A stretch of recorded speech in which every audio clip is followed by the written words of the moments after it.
It was a crisp fall evening, the air filled with the scent of pine and the earthy aroma of decaying leaves, as Senator Naomi Brooks drove her sleek, black luxury car through the sleepy town of Pinewood.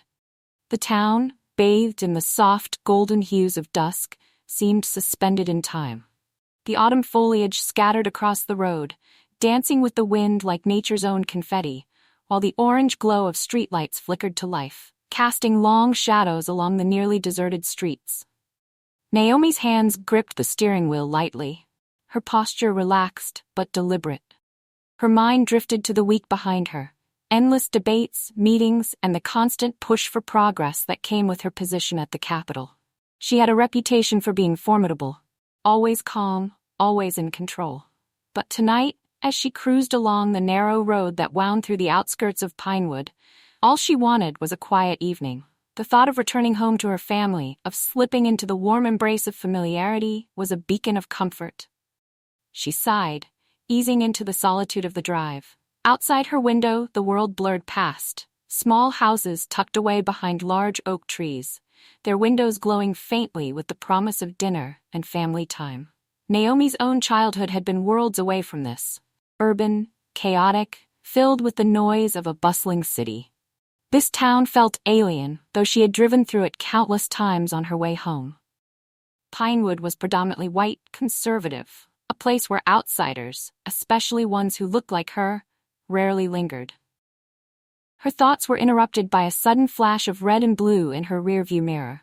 The sharp strobe of police lights pierced the peaceful twilight, casting flickering shadows across her face. Naomi's brow furrowed in confusion as the reality of the situation sank in. She glanced at her speedometer. She wasn't speeding. Her car, a meticulously maintained luxury sedan, had no mechanical issues. Why was she being pulled over? She inhaled deeply, her breath steady but deliberate, as she signaled and pulled to the side of the narrow road. The crunch of gravel under her tires was the only sound in the growing stillness. Reaching over to the glove compartment, she retrieved her registration and insurance papers, the crinkling of paper echoing in the confined space of the car. Her movements were methodical, a muscle memory born out of necessity. This wasn't the first time she had been pulled over for no apparent reason. But tonight, something felt different. The air outside seemed heavier, thick with unspoken tension. Through the rearview mirror, Naomi saw the silhouette of the approaching officer, his figure outlined against the dimming sky. The slow, deliberate crunch of his boots against the gravel was the only sound in the otherwise silent night. He moved with a casual confidence, one hand resting on his belt, fingers just a little too close to his holstered gun. Naomi felt a familiar knot tighten in her stomach. She had been here before, too many times, but every encounter still carried the potential for danger. As he neared, Naomi noticed his face illuminated briefly by the flickering red and blue lights. He was middle-aged, with a hard jawline and a thin, taut mouth. His expression was unreadable, but there was a stiffness in his posture, a kind of tension that told her this wasn't just a routine stop. "License and registration," he barked, his voice sharp and impersonal, devoid of the usual courtesy one might expect from an officer. There was no greeting, no explanation, just a demand. Naomi handed over her documents, her movements deliberate and calm. Her heart remained steady, but her mind raced, alert to every detail. The officer, his name tag read Mitchell Hawkins, was known around Pinewood. Naomi had heard about him in passing conversations, how he patrolled the town like it was his personal kingdom, how he boasted about keeping his town safe from outsiders. She had seen men like him before, men who wore their badge like armor, using it as a shield for their prejudices. Hawkins's eyes scanned her documents, but his gaze kept flickering to her. Not just at her, but through her, as if he was trying to find something, anything, that didn't fit. His gaze was cold, assessing, and Naomi could almost feel the weight of his assumptions pressing down on her. "Where did you get a car like this?" he asked, his tone laced with suspicion. His voice was too casual, the question too pointed. It wasn't curiosity driving him, it was an accusation. Naomi's stomach tightened, but she kept her expression neutral. She raised an eyebrow, her voice measured but firm. "I'm not sure I understand your question, officer. Is there a problem?" For a brief moment, the night seemed to pause. The rustling of leaves overhead, the faint hum of crickets. It all faded into the background as Hawkins' eyes narrowed. His lips curled into a smirk, and he leaned in closer, his face just inches from her open window. "Women like you don't usually drive cars like this through my town," he said, his voice dropping into a low, condescending drawl. The words hung in the air, thick with implied meaning. Naomi took a slow breath, her mind whirring as she processed the layers of hostility wrapped in his words. She had dealt with this kind of veiled racism before, but that didn't make it any easier. Naomi felt the tension in her shoulders rise, but she fought to keep her composure. She wasn't just another woman to be intimidated. She was a senator, a woman who had fought tooth and nail to reach the heights of her career, but none of that seemed to matter to this man. To him, she was just another black woman in a fancy car, a threat to the natural order of his world. Her gaze hardened, but her voice remained calm. "I've done nothing wrong, Officer Hawkins," she said slowly, enunciating each word with the precision of someone who knew the power of language. "If you're accusing me of something, I suggest you make it clear." For a moment the officer hesitated, the sneer on his face faltering. He hadn't expected her to be so composed, so direct. But then his arrogance returned, and he stepped back, his hand resting on his belt. His fingers drummed against the leather holster, a silent reminder of the power he wielded. "Step out of the vehicle," he ordered, his voice flat, his eyes gleaming with a dangerous edge. This wasn't just about a traffic stop anymore. It was about control, about reminding her of her place. Naomi's pulse quickened, but she remained calm, weighing her options. Compliance or defiance? Either choice came with its own risks. As Naomi opened the car door, the cool evening air rushed in, and she stepped out, standing tall in the fading light. She wasn't just another woman being pulled over. She was Senator Naomi Brooks, and tonight, she wasn't going to let Officer Hawkins get away with this. The night air was crisp, but the atmosphere between Naomi Brooks and Officer Hawkins simmered with an intensity that could have melted steel. She stood on the side of the road, the darkened horizon behind her, with the distant hum of crickets filling the silence. Pinewood was quiet tonight, the streets almost eerily still, but Naomi could feel the weight of unseen eyes watching. Small towns had a way of amplifying moments like these, the whispers of rumor swirling before the truth even had a chance to be spoken. Hawkins stepped back, his eyes narrowing as he observed her, clearly dissatisfied with how little control he had managed to exert over the situation so far. He was used to people like her, complying quickly, apologizing even when they'd done nothing wrong, making themselves smaller to escape his scrutiny. But Naomi wasn't shrinking, not even a little. She stood tall, her chin lifted slightly, her tailored coat catching the wind and billowing like the cape of a warrior preparing for battle. "I've asked you a question," Hawkins repeated, this time with more impatience lacing his words. His hand rested on his belt again, the soft creak of leather beneath his fingers a warning that the power he wielded wasn't just symbolic. He was used to having the last word, used to seeing fear in the eyes of those he pulled over. But Naomi's eyes remained steady, cool, and unflinching.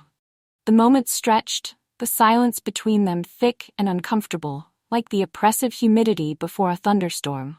Naomi had faced many storms in her life. Growing up in a system that was never designed for someone like her to succeed, she had learned early on that power was often unearned and easily abused. She had spent years, decades, building her own power, a power that came not from force, but from resilience, intellect, and unshakable integrity. Now, standing in front of Officer Mitchell Hawkins, she felt that power humming beneath her skin, ready to be deployed if necessary. But she wasn't naive. She knew how this game worked. It wasn't enough just to stand her ground. She had to play smart, calculated, like a chess master anticipating every move several steps ahead. "I'm on my way home, officer," she said, her voice smooth and measured, yet laced with a steely edge. "I've done nothing wrong. If there's an issue with my vehicle or my driving, I'd appreciate you making it clear. Otherwise, I don't see the need for this unnecessary escalation." Her tone wasn't confrontational, but it wasn't passive either. It was the tone of someone who knew exactly who she was and, more importantly, knew exactly who he was. The tension that had been smoldering between them flared momentarily as Hawkins' eyes narrowed further, his nostrils flaring. He wasn't used to this, to being spoken to in this way. His pride bristled. "Step over here," Hawkins ordered, his voice lower now, a simmering anger bubbling just beneath the surface. He gestured to the side of the road, away from the lights of Naomi's car. His stance widened, as if he was preparing for some kind of confrontation, the muscles in his shoulders tensing. Naomi noticed the way his hand lingered near his holster, the subtle movement meant to remind her who held the physical power here. Naomi's gaze flickered briefly to his hand before locking back on his face, unyielding. She knew what this was, a test. He wanted to see if she'd flinch, if the silent threat of violence would be enough to make her bend. But Naomi Brooks did not bend. Not now, not ever. She stepped over to where he directed, her movements slow, deliberate, every gesture precise, as if choreographed. She had learned long ago to move carefully in situations like this, to avoid any sudden movements that could be interpreted as threatening, especially when a man like Hawkins was clearly itching for a reason to exert his authority. "What exactly are you looking for, officer?" she asked, keeping her voice level but with an undertone of challenge. "You've seen my license, my registration is up to date, and I've broken no laws, so again, I ask, what are you trying to find?" Her words hung in the air, the unspoken accusation beneath them impossible to ignore.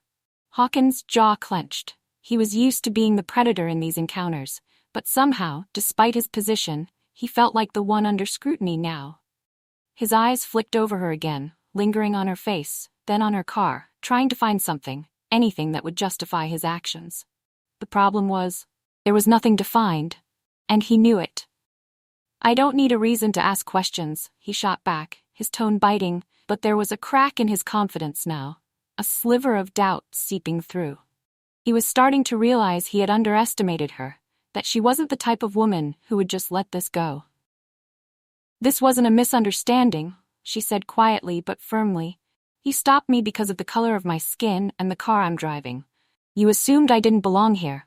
But here's the thing, Officer Hawkins. I've worked my entire life to get to where I am, and I'm not about to let you or anyone else take that away from me." Hawkins swallowed hard, his face pale now, his earlier arrogance completely evaporated. His hand twitched at his side, as if he wasn't sure what to do with it anymore. The power he had once wielded so effortlessly had slipped from his grasp, and now he was standing in the middle of an unraveling he had set in motion himself. Naomi watched him for a moment longer before finally taking the documents from his outstretched hand. She didn't look away from him, her gaze steady and unwavering. "Have a good evening, Officer Hawkins," she said coolly before turning back to her car. As she slipped back into the driver's seat, the door closing with a soft thud, Naomi felt a rush of satisfaction. Tonight, the system had tried to put her in her place, but tonight, she had reminded it just how powerful she really was. The silence between them thickened, a tangible force in the cool night air. The distant hum of cicadas and the occasional rustle of wind in the trees seemed to fade, leaving only the oppressive weight of the moment hanging between Senator Naomi Brooks and Officer Mitchell Hawkins. Hawkins stood frozen, his body stiff and his mind scrambling. His chest felt tight, the adrenaline coursing through him as he tried to process the full weight of his mistake. He had pulled over countless drivers in his 2-decade career, always confident, always in control, but this time, the ground had shifted beneath his feet. There was something different about this, about her, and for the first time, he realized just how dangerous the situation was. Not dangerous in the way he was used to, not in a way that required him to be physically ready, but dangerous in a way that threatened everything he had built.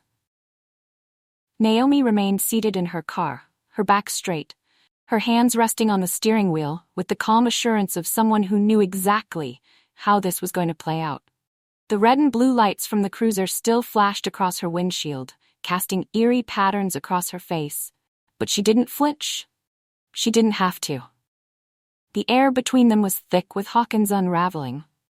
He could feel it happening in real time, the slow, agonizing realization that this wasn't just another routine stop, that the assumptions he had carried with him like a shield were no longer enough to protect him.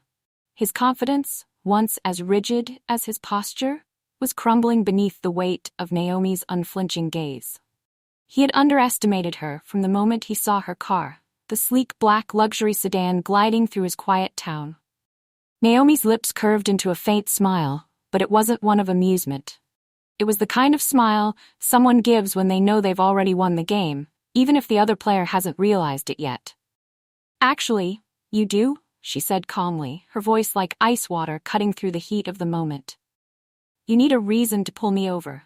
You need a reason to ask me to step out of my car. And, Officer Hawkins, I can assure you, if you don't have a legitimate reason, I will make sure this interaction doesn't end the way you think it will." For the first time, Hawkins faltered. He took a half step back, his fingers still hovering dangerously close to his weapon, but now there was uncertainty in his eyes. He wasn't used to his prey turning the tables. He certainly wasn't used to being threatened, especially not by someone like her. "Senator Naomi Brooks," she said, the words falling from her lips with precision and force. "And I suggest you rethink how you're handling this situation." There it was. Her name, her title.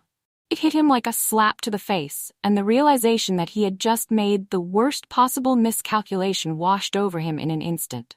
His face tightened, his confidence visibly crumbling as he glanced down at the documents he was holding. He had been so focused on intimidating her that he hadn't even bothered to look closely. But now, staring back at him, clear as day, was the name Senator Naomi Brooks. A cold sweat prickled at the back of his neck as the weight of his mistake settled in. For the first time he realized just how deep and over his head he was. This wasn't just any woman. This was someone with real power. And if he didn't handle this carefully, this routine stop would become the defining moment of his career, for all the wrong reasons. I didn't realize," Hawkins stammered, his bravado dissolving like sugar in water. His face flushed a deep red, the blood rushing to his cheeks as he grappled for some semblance of control. But Naomi wasn't going to let him off that easily. "You didn't realize what?" she interrupted, her voice sharp and unwavering. "That I'm someone who matters? That I have power?" Her words cut through the cool night air, each one deliberate and precise, like the stroke of a blade. Hawkins blinked, his hand falling away from his belt as if it suddenly weighed too much. He was scrambling now, his mind racing to find a way out of the hole he had dug himself into. But there was no escape. Not this time. "This is just a misunderstanding, ma'am," he muttered weakly, holding her documents out to her as if that would somehow smooth things over. His earlier bravado had vanished, replaced by a nervous edge that made him seem smaller, less formidable. Naomi didn't take the papers immediately. Instead, she let the silence stretch between them, allowing the full weight of the moment to settle. When she finally spoke, her voice was calm, but carried the weight of her frustration, her anger, her truth. He had already made up his mind about her before he even reached her window, before she handed him her license, before he saw her title. And now, with the revelation of her identity hanging between them like a ticking bomb, he found himself exposed, vulnerable in a way he had never experienced before. His grip on the situation, once so firm, was slipping fast. I didn't realize," he stammered again, but Naomi cut him off with a sharp, precise voice that sliced through the cool night air. "You didn't realize what, officer?" Her words were steady, controlled, but there was a heat behind them now, the simmering anger of someone who had endured this kind of treatment too many times before. "That I'm someone with power? Or that I'm someone who won't stand for your thinly veiled racism?" Hawkins swallowed hard, his mouth suddenly dry. His hand twitched at his side, still too close to his holstered gun, a reflex he couldn't seem to shake, even though every instinct was screaming at him to back down. His training had taught him to stay in control, to maintain authority at all costs, but nothing in his years on the force had prepared him for this. A black woman standing her ground, knowing her power, and not being afraid to wield it. "I didn't mean," he started again, his voice cracking slightly, but Naomi wasn't interested in his excuses. She had heard them all before, and tonight, she was done pretending that they meant anything. "You stopped me because of the car I'm driving and the color of my skin," Naomi said, her words cold but deliberate. "You assumed I didn't belong here. That's all this is. You didn't ask me for my license because of a traffic violation. You wanted to remind me that people like me aren't welcome in places like this." Hawkins' face flushed, the heat rising up his neck and into his cheeks. The arrogance he had worn like armor just minutes ago was cracking, exposing the insecurity that lay beneath. He opened his mouth to respond, to say something, anything, to regain control of the situation, but nothing came out. His thoughts were jumbled, his usual quick-fire responses tangled up in his desperation. Naomi's eyes remained locked on his, and in that moment, Hawkins realized he was no longer in control of this encounter. She was. For what felt like an eternity, neither of them moved. The cold night air pressed in around them, the flashing lights of the cruiser casting long shadows that flickered in time with the steady rhythm of Hawkins's pounding heart. He felt trapped, pinned beneath the weight of his own actions, and for the first time in his career, the badge on his chest felt like a liability rather than a shield. Finally, Naomi broke the silence. "I've had enough of this," she said, her voice sharp with the kind of authority that could silence a room full of politicians. She reached for her phone, her fingers moving with the calm precision of someone who knew exactly what came next. "I'm calling your supervisor." Hawkins' eyes widened, panic flooding his system. "Please, Senator, there's no need for that," he said quickly, his words tumbling out before he could stop them. The desperation in his voice was unmistakable now, and Naomi heard it too. "No need?" she repeated, her voice filled with quiet disbelief. "You've spent the last 10 minutes trying to assert your power over me for no reason, and now that you know who I am, you want to backtrack?" "No, Officer Hawkins, that's not how this works." Hawkins' breath caught in his throat, his pulse racing as Naomi's fingers moved across her phone's screen with practiced ease. His mind was spinning, trying to think of something, anything, that could salvage the situation, but it was too late. He had pushed too far, and now the consequences were coming, fast and unavoidable. Naomi brought the phone to her ear, her eyes never leaving Hawkins. He could hear the distant ring of the line on the other end, and with each passing second, his fear grew. He knew what this meant. He knew that once this call was made, there would be no going back. His career, his reputation, everything he had built over the past 20 years, everything was hanging by a thread now, a thread that Naomi held in her hands. The sound of a voice answering on the other end snapped Hawkins back to reality. Naomi's voice was calm, almost too calm, as she explained the situation to the person on the other end of the line. Hawkins couldn't hear every word, but he heard enough to know that this was bad. Very bad. Within minutes, the wail of another set of sirens cut through the night air, growing louder as they approached. Hawkins' heart sank even further as the flashing lights of a second police cruiser came into view. His supervisor, Captain Walters, was in that car. Hawkins had seen the look on his face 100 times, disappointed, stern, and worse, knowing that this time there was no easy way out. As Captain Walters stepped out of his vehicle, his expression was unreadable, but the tension in his shoulders told Hawkins everything he needed to know. Walters wasn't happy, and whatever was about to happen next was going to be bad for Hawkins. "Senator Brooks," Walters said as he approached Naomi, his tone respectful but cautious. "I apologize for any inconvenience. I understand there's been a misunderstanding." Naomi, who had now stepped out of her vehicle once more, faced Walters with the same calm authority she had used with Hawkins. "This wasn't a misunderstanding, Captain," she said, her voice unwavering. "This was an abuse of power, plain and simple." Walters glanced at Hawkins, his eyes narrowing slightly, before turning back to Naomi. "I assure you, Senator, we'll investigate the matter fully. This kind of behavior isn't tolerated." Naomi didn't flinch. "I expect more than an investigation," she said firmly. "I expect accountability. I've been in this position too many times before, and I'm not about to let it happen again without consequences." Walters nodded, his face tight. "Of course, Senator." The tension between them was palpable, but it was clear who held the power now. Hawkins, standing a few feet away, felt the weight of Naomi's words pressing down on him like a vice. This wasn't just about tonight. This was about everything that had come before it. Every unjustified stop, every unchecked assumption, every abuse of power that had been allowed to slide. And now, finally, it was catching up to him. As Naomi handed over her statement and Walters promised to follow up, Hawkins could feel his world crumbling. The realization that his actions had finally come back to haunt him was like a punch to the gut, and he knew, deep down, that this night would be the one he would never escape from. Naomi didn't look back as she stepped into her car and drove away, her taillights disappearing into the dark night. Hawkins remained standing in the flashing lights of his cruiser, watching his career, his reputation, and his power slip away into the shadows. The air felt colder now, a sharp contrast to the heat that had radiated from the tension between Naomi Brooks and Officer Hawkins. The second set of flashing lights painted the trees and roadside in alternating red and blue, turning the quiet night into a chaotic display of authority. But for Hawkins, the lights no longer represented control or power. They were a stark reminder of his impending downfall. Naomi's car had disappeared into the distance, its taillights fading into the horizon, leaving behind a silence so thick it pressed down on Hawkins like an unbearable weight. He stood there, rooted to the ground, his breath shallow, his hands trembling as they hung loosely by his sides.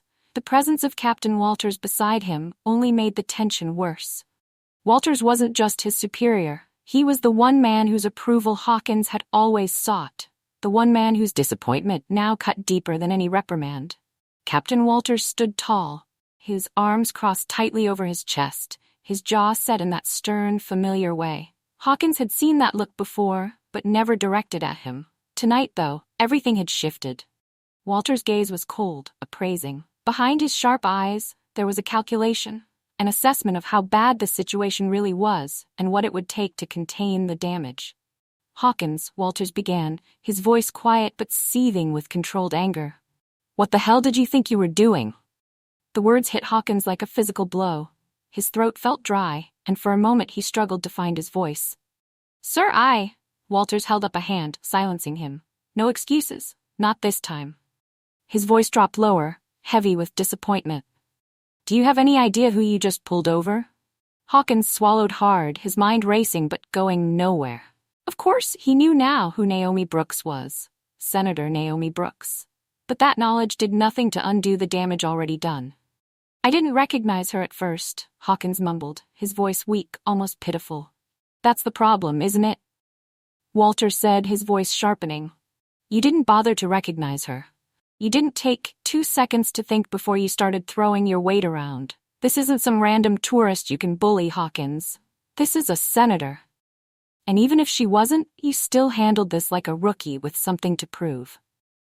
The words burned like acid, each one a sting that Hawkins couldn't defend himself against. His mind flashed back to the moment Naomi had said her name, to the instant when he'd realized just how monumentally he had screwed up. He had been so sure of himself, so certain that his badge gave him the right to question her, to assert his control over the situation.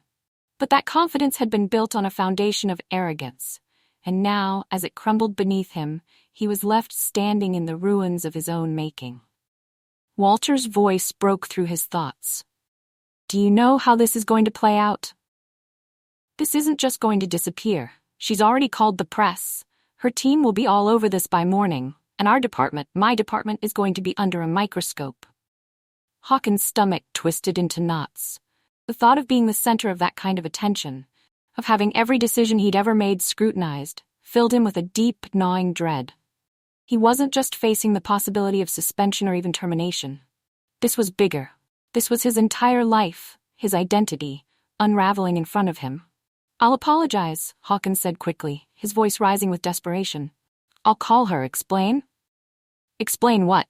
Walters snapped, his eyes flashing with anger. "That you thought it was okay to pull her over for no reason? That you thought it was fine to question her just because she didn't look like she belonged in Pinewood?" Walters shook his head, disgusted. "There is no explanation for this, Hawkins, not one that's going to save you."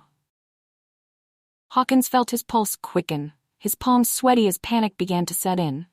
He had never felt so powerless in his life. The badge, the authority that had always made him feel invincible, now felt like a heavy burden pressing into his chest.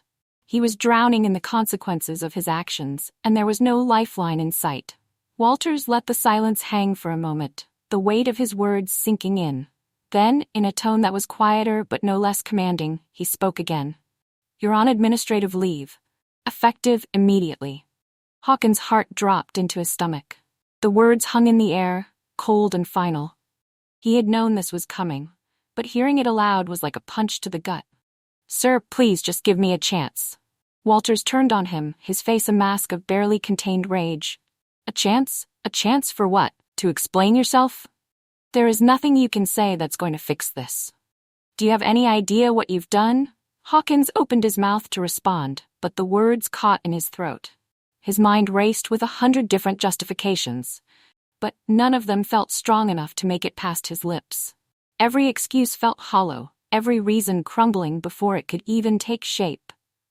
"Go home," Walter said sharply. "Turn in your badge and your gun at the station. We'll be in touch."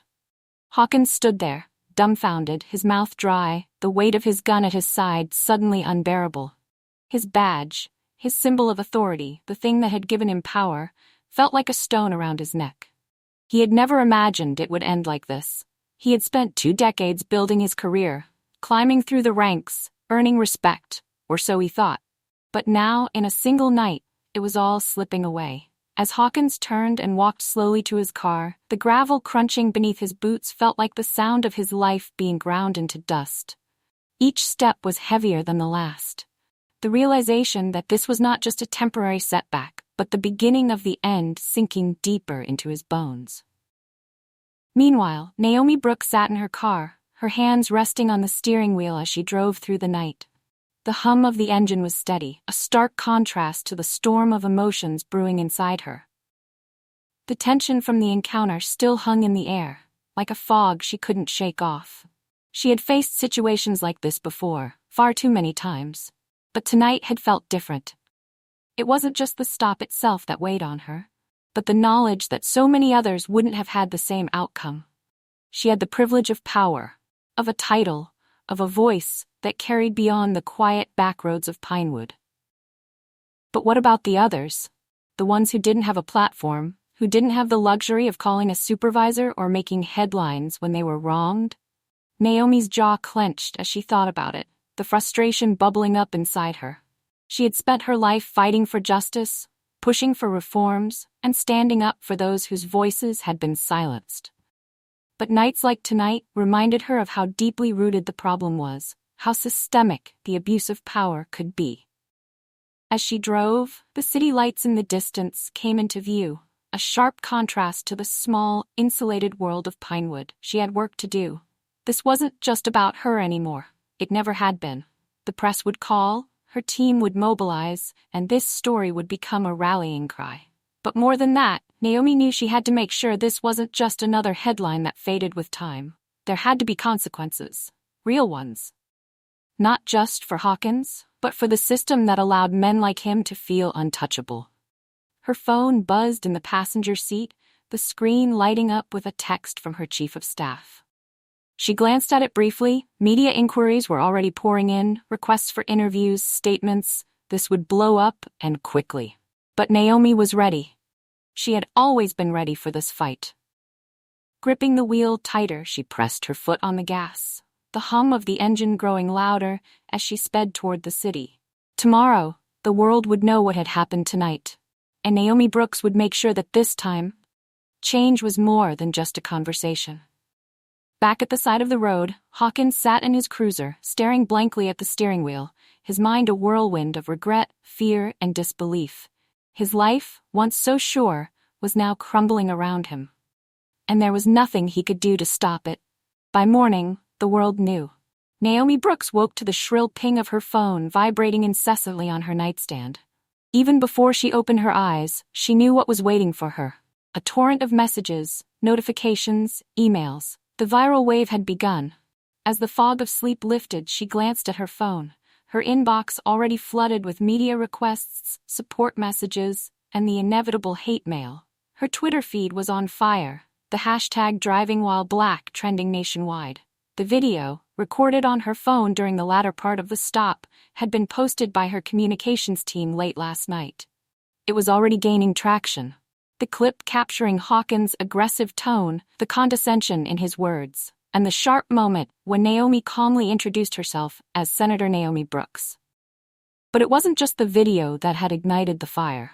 Naomi's story, her status, her identity as a Black woman in power, these were the sparks that caught the nation's attention. Overnight, the encounter had become more than a local police matter.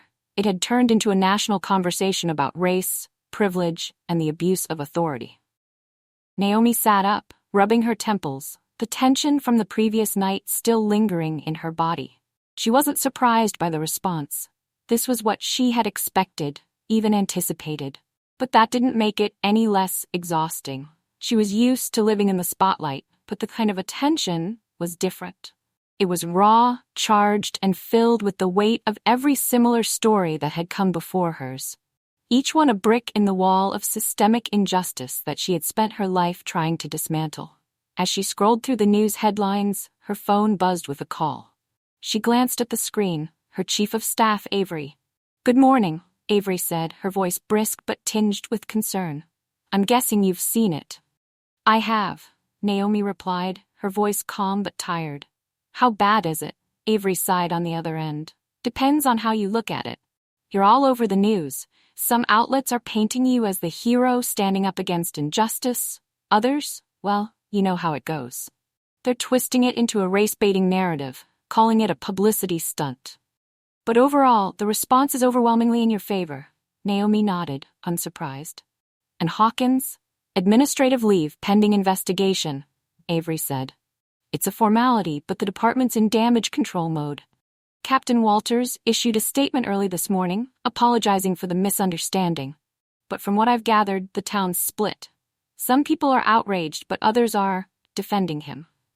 Naomi rubbed her eyes, her frustration simmering beneath the surface. She had expected pushback. Pinewood wasn't the kind of town that easily admitted its flaws. The people there were loyal, tight-knit, and often turned a blind eye to the uglier parts of their community. Hawkins had probably been a fixture in the town for years. Familiar, reliable, someone the locals trusted. It would be easier for them to defend him than to confront the uncomfortable truth of what he had done.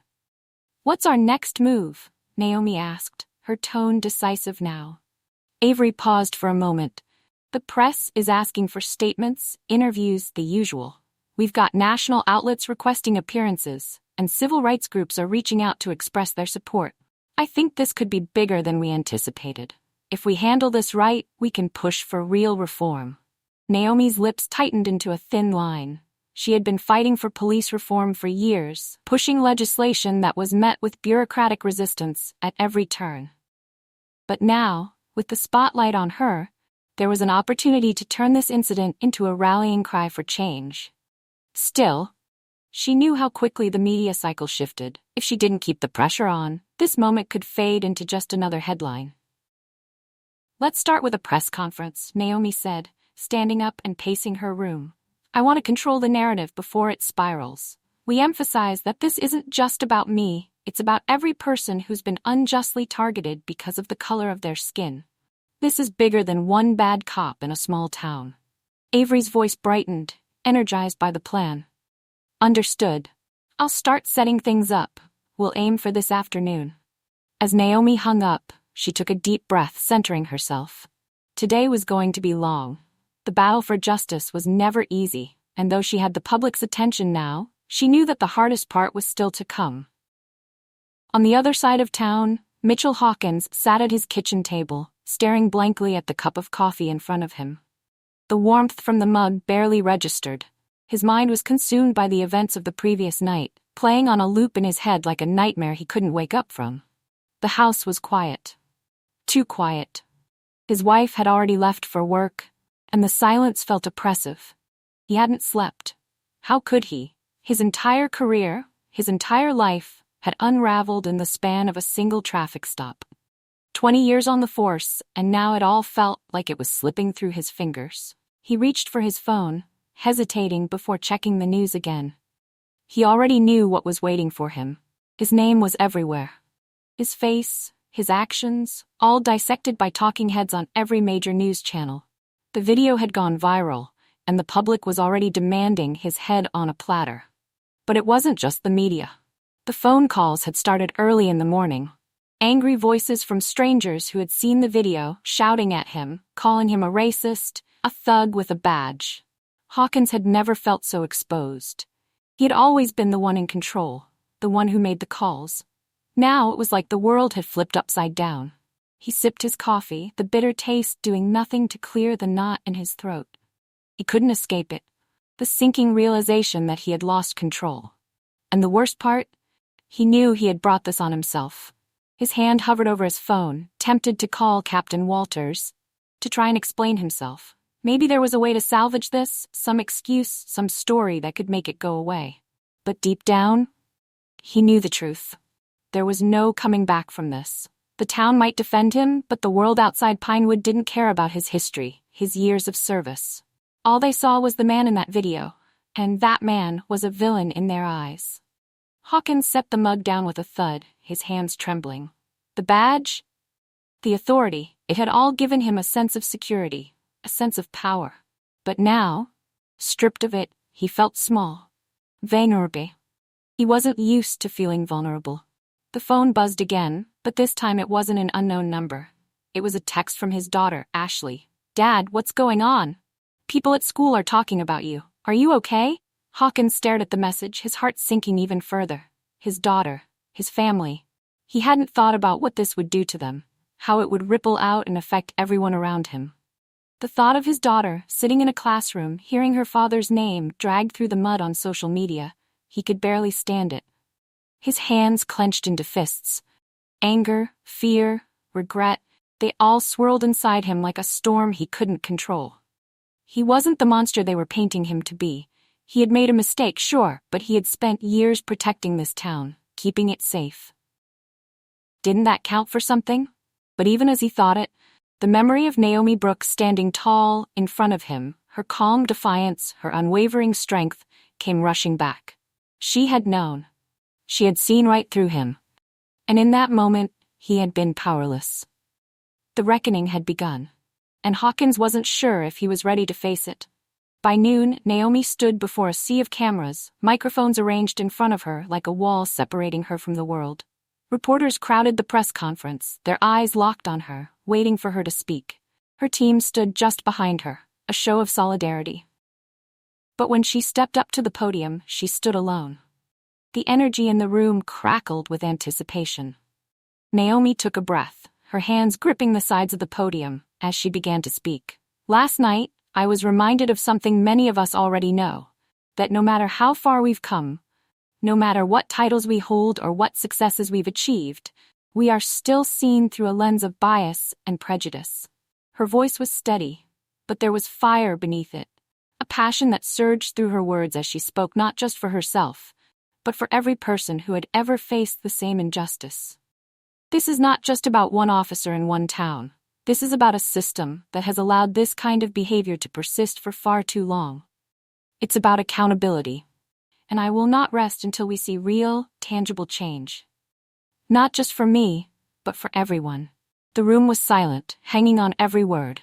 And as Naomi looked out into the crowd, she knew this was the beginning of something bigger than herself. The new dawn had arrived, and Naomi Brooks was ready to lead the charge.